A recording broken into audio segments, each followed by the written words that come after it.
তরকা তো তোমরা সবাই অনেকবারই খেয়েছো, কিন্তু এইভাবে কি কখনো খেয়েছো?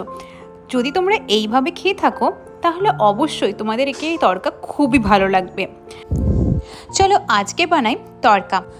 নমস্কার সবাইকে, welcome to my YouTube channel চলো যাই নীলার সাথে।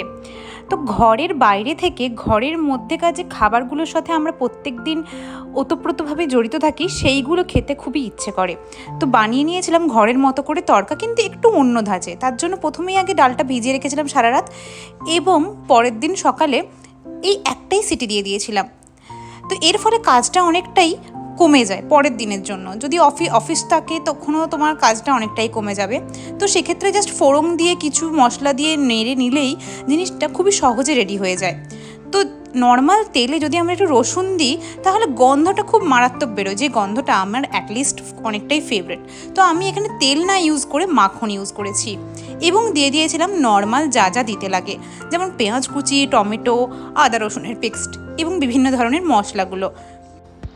আমেরিকাতে খুব একটা ভালো করে তরকার ডাল, মানে যেটা আমরা অভ্যস্ত বাঙালিরা, সেরকম পাওয়া যায় না। তো পাওয়া যায় বিভিন্ন আলাদা আলাদা ডাল, যেটা তোমাকে মিক্সড করে নিজের মতো তরকা ডাল ইউজ করে নিতে হবে। অনেকে তরকাতে কাঁচা ডিম দেয়, কিন্তু এক্ষেত্রে আমি দিয়েছিলাম দুটো সেদ্ধ ডিম। এর ফলে তরকার ঘনত্বটাও মেনটেন হয় এবং খেতেও রেস্টুরেন্টের মতো খেতেই হয়, এবং টেক্সচারটাও অনেকটাই আলাদা হয় নর্মাল রেগুলার দোকানের তরকা বা ঘরের তৈরি তরকার থেকে। তো এই জন্যই এই রেসিপিটা আমার কাছে খুবই ফেভারিট। আশা করি তোমরাও এইভাবে করলে জিনিসটা খেতেও অনেকটাই আলাদা হবে এবং মজাও হবে। তো আমি এখানে যেহেতু দুটো ডিম সেদ্ধ করেছিলাম, একটা ডিমকে জাস্ট একবারে স্ম্যাশড করে নিচ্ছি। আরও একটা যে ডিম রয়েছে তার শুধুমাত্র সাদা অংশটা নিচ্ছি, কারণ কুসুমটা সবার সহ্য হয় না।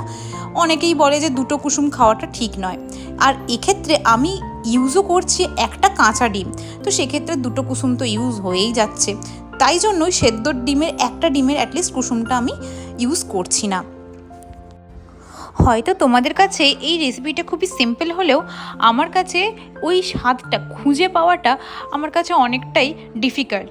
তো আমি প্রত্যেক দিনই কিছু না কিছু ট্রাই করি, যাতে একেবারে ঘরের মতো যেভাবে আমরা টেস্ট ওয়াইজ অভ্যস্ত সেইভাবে সেটাকে করা। মশলাটা কষা হয়ে গেলে আগে থেকে সিদ্ধ করা তরকা ডালটা দিয়ে কিছুক্ষণ নেড়ে নিয়ে ওপর থেকে জাস্ট একটু বাটারটা দিয়ে দিতে হবে। এর ফলে ওই ক্রিমিনেসটা যেটা আমাদের দরকাতে হয় সেটা খুব চলে আসবে। আশা করি তোমাদের এই ব্লগটা ভালো লাগবে, এবং যদি ভালো লেগে থাকে তো অবশ্যই সাবস্ক্রাইব করো আমার ইউটিউব চ্যানেল চলো যাই নীলার সাথে।